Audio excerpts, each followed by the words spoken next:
जैसा कि आप सब जानते हैं कि सेल और परचेज ऑफ गुड्स के ऊपर टीसीएस के नए प्रोविजंस 1 अक्टूबर 2020 से एप्लीकेबल हो चुके हैं और टीडीएस के नए प्रोविजंस 1 जुलाई 2021 से एप्लीकेबल होने हैं।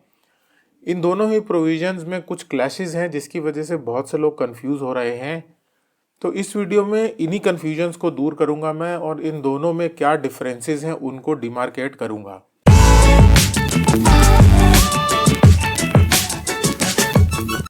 हेलो एवरीवन, मेरा नाम है सीए गुरप्रीत सिंह भल्ला और आप देख रहे हैं कंसल्ट गुरप्रीत। अगर अभी तक आपने मेरा चैनल सब्सक्राइब नहीं किया है तो प्लीज़ कंसिडर सब्सक्राइबिंग और बेल आइकन दबाना ना भूलें ताकि आप कोई भी इंपॉर्टेंट वीडियो मिस ना करें। तो इस वीडियो में हम बात करेंगे TDS versus TCS on sale और परचेज ऑफ गुड्स। तो बेसिकली हम बात करने वाले हैं सेक्शन 206H1C और ये है सेक्शन 194Q। तो इस वीडियो में मैं जितने भी डिस्कशन करूंगा दोनों साइड बाय साइड पैरेलली यहाँ पर मैं पहले सेक्शन 194Q का प्रोविजन बताऊंगा और यहाँ पर सेक्शन 206C1H यानी कि टीसीएस का प्रोविजन बताऊंगा। 194Q में है टीडीएस। तो टीडीएस और टीसीएस ऑन सेल और परचेज ऑफ गुड्स के डिफरेंसेस हम लोग यहाँ पर शुरू करते हैं कि इन सेक्शंस का पर्पस क्या है। तो सेक्शन 194Q का पर्पस है टैक्स टू बी डिडक्टेड यानी कि टीडीएस है ये, और 206C1H का पर्पस है टैक्स टू बी कलेक्टेड यानी कि ये टीसीएस है। और ये सेक्शंस अप्लाई किसके ऊपर करेंगे, इनकी एप्लीकेबिलिटी क्या है। तो सेक्शन 194Q यानी कि टीडीएस की जो एप्लीकेबिलिटी है वो बायर ऑफ गुड्स पर आएगी। अगर आप गुड्स खरीद रहे हैं तो 194Q आप पर लगेगा और अगर आप गुड्स सेल कर रहे हैं, आप सेलर हैं, तो टीसीएस यानी कि 206C1H आपके ऊपर एप्लीकेबल होगा। क्या कंडीशंस हैं आगे वो भी डिस्कस करूंगा, अभी इतना समझ लीजिए। बायर पर लगेगा टीडीएस, सेलर पर लगेगा टीसीएस। और जब ये प्रोविजन आपके ऊपर एप्लीकेबल होगा तो आपके लिए काउंटर पार्टी कौन होगी। तो टीडीएस के केस में बायर को टीडीएस काटना है और किसका टीडीएस काटना है, रेजिडेंट सेलर का।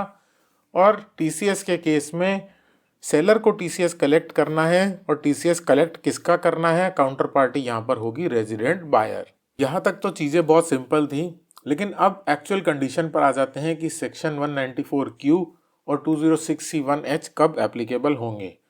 तो टीडीएस का सेक्शन एप्लीकेबल होगा अगर आपका टर्नओवर, किसका टर्नओवर, बायर का, should exceed ₹10 crore during the year financial year, और ये एक्सक्लूडिंग जीएसटी का टर्नओवर हमें जोड़ना है।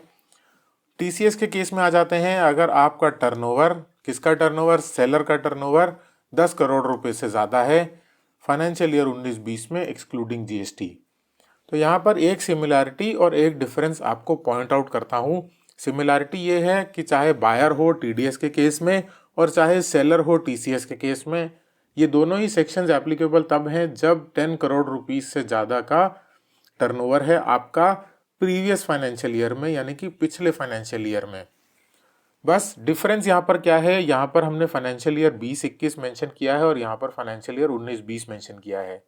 इसका रीज़न ये है कि जो टीसीएस का सेक्शन है वो 1 अक्टूबर 2020 से एप्लीकेबल हुआ है यानी कि 20-21 फाइनेंशियल ईयर से। तो प्रीवियस ईयर हुआ उसके लिए फाइनेंशियल ईयर 19-20, और टीडीएस का सेक्शन जो है एप्लीकेबल हो रहा है 1 जुलाई 2021 से यानी कि 21-22 फाइनेंशियल ईयर। तो उसके लिए प्रीवियस फाइनेंशियल ईयर हुआ फाइनेंशियल ईयर 20-21।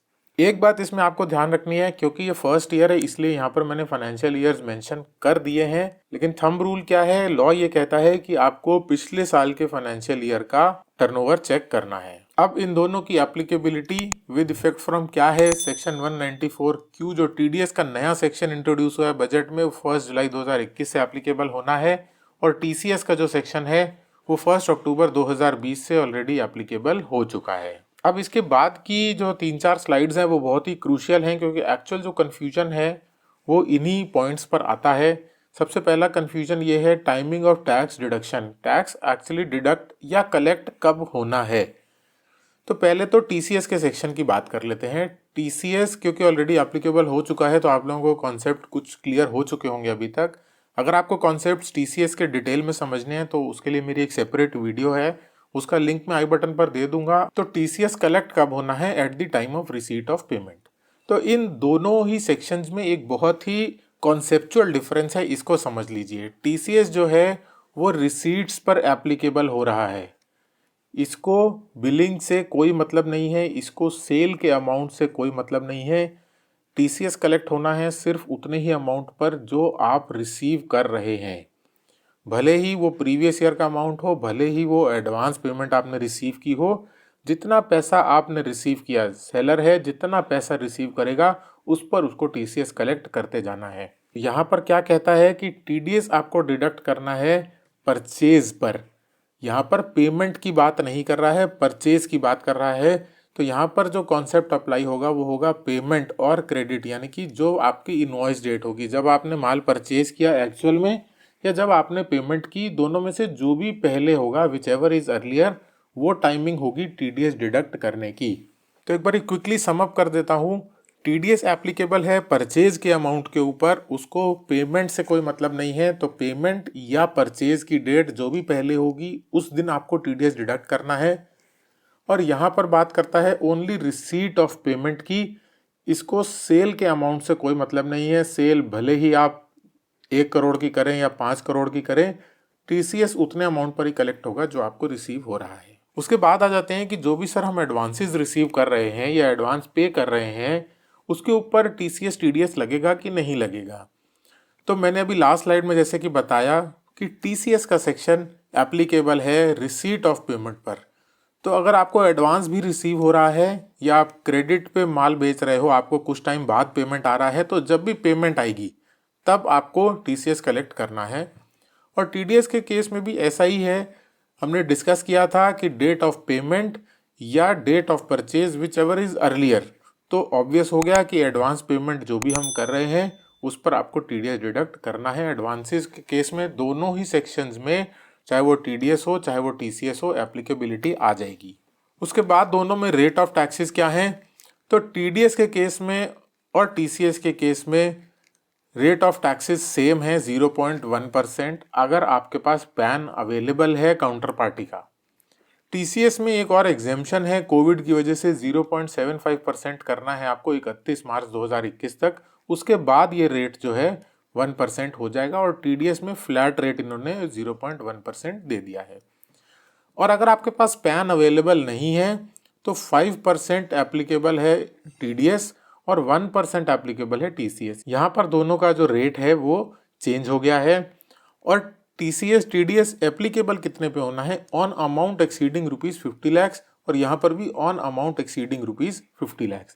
तो दो बेसिक कंडीशंस थी, 10 करोड़ के ऊपर का टर्नओवर प्रीवियस फाइनेंशियल ईयर में, वो भी दोनों सेक्शंस में सेम कंडीशन है, और 50 लाख के ऊपर का अमाउंट होना चाहिए, ये भी दोनों सेक्शंस में सेम कंडीशन दी गई है।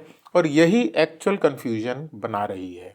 तो कन्फ्यूजन ये है कि अगर सेलर और बायर दोनों ही 10 करोड़ के ऊपर का टर्नओवर कर रहे हैं और दोनों ही सेक्शंस एप्लीकेबल हो जाते हैं बिकॉज 50 लाख के ऊपर का लेन देन या 50 लाख के ऊपर का ट्रांजैक्शन दोनों के बीच में हो चुका है, तो यहाँ पर कौन सा सेक्शन सस्टेन करेगा। तो इसका जवाब यह है कि यहाँ पर टीसीएस का सेक्शन सस्टेन नहीं करेगा, only TDS will be applicable. और अगर इसको आपको डिटेल में एग्जांपल्स या प्रैक्टिकल केस स्टडीज देखनी है तो जो मेरी टीडीएस की 194Q पे सेपरेट वीडियो है उसका लिंक आई बटन पर दे रहा हूँ, उस पे जाके आप लास्ट में प्रैक्टिकल केस स्टडीज हैं उनको देख लीजिए। उसमें मैंने इनकी एप्लीकेबिलिटी क्लियरली एक टेबुलर फॉर्मेट में एक्सप्लेन की हुई है। अब इन दोनों सेक्शंस में ये एप्लीकेबल कब नहीं होंगे, किन सर्कमस्टांसिस में ये एप्लीकेबल नहीं होंगे, तो टीडीएस की बात पहले कर लेते हैं। Transaction on which TDS is applicable under any other provision, अगर इनकम टैक्स एक्ट में कोई और टीडीएस एप्लीकेबल है उस ट्रांजैक्शन पे तो ये वाला 194Q का टीडीएस अप्लाई नहीं करेगा। और अगर कोई टीसीएस एप्लीकेबल है तो भी 194Q अप्लाई नहीं करेगा अदर देन 206C1H। तो मतलब कोई भी टीसीएस अगर एप्लीकेबल है तो 194Q नहीं लगेगा, लेकिन अगर 206C1H का टीसीएस एप्लीकेबल है तो 194Q लगेगा। अब बात करते हैं टीसीएस की, तो 206C1H किन केसेस में अप्लाई नहीं होगा। सेम कंडीशन है कि अगर और कोई टीडीएस या टीसीएस के प्रोविजंस एप्लीकेबल हैं तो 206C1H यानी कि TCS on sale of goods applicable नहीं होगा। अब कुछ प्रैक्टिकल बात कर लेते हैं कि इन दोनों सेक्शंस को अप्लाई करने के लिए क्या आपको टैन नंबर रिक्वायर्ड है। तो यस, दोनों ही सेक्शंस को अप्लाई करने के लिए आपके लिए टैन नंबर रिक्वायर्ड है, आपको टैन नंबर की ज़रूरत पड़ेगी। जो भी टीडीएस डिडक्ट हो रहा है या टैक्स कलेक्ट हो रहा है उसको डिपॉजिट कब करना है, तो टीडीएस के केस में जो नॉर्मल टीडीएस प्रोविजंस हैं 7th day of the next month आपको डिपॉजिट करना है 7 तारीख तक अगले महीने की। और टीसीएस के केस में भी सेम प्रोविजंस अप्लाई करेंगे, आपको अगले महीने की 7 तारीख तक टीसीएस का अमाउंट भी डिपॉजिट करना है। इन दोनों के रिटर्न फॉर्म्स कौन से यूज़ होंगे, तो टीडीएस के केस में already existing form 26Q use होगा। 26Q यूज़ करके आपको रिटर्न फाइल करना है। और टीसीएस के केस में 27EQ फॉर्म आप यूज़ करेंगे। सर्टिफिकेट कौन सा इशू करना है, चाहे वो टीडीएस सर्टिफिकेट हो चाहे वो टीसीएस सर्टिफिकेट हो, तो टीडीएस के केस में तो फॉर्म 16A ही इशू होगा। तो ये थे प्रोविजंस इन दोनों के डिफरेंसेस की टीसीएस और टीडीएस ऑन सेल या परचेज ऑफ गुड्स किस पर और किस तरह से अप्लाई होगा। आई होप आपके कन्फ्यूजन्स क्लियर हुए हों। अगर आपको कोई क्वेरीज है तो आप मुझे मेल भी कर सकते हैं और कमेंट सेक्शन में भी लिख के पूछ सकते हैं। अगर आपको वीडियो अच्छा लगा हो, वीडियो हेल्पफुल लगा हो, तो ज़्यादा से ज़्यादा लोगों के साथ शेयर करिए। Thank you so much for watching the video.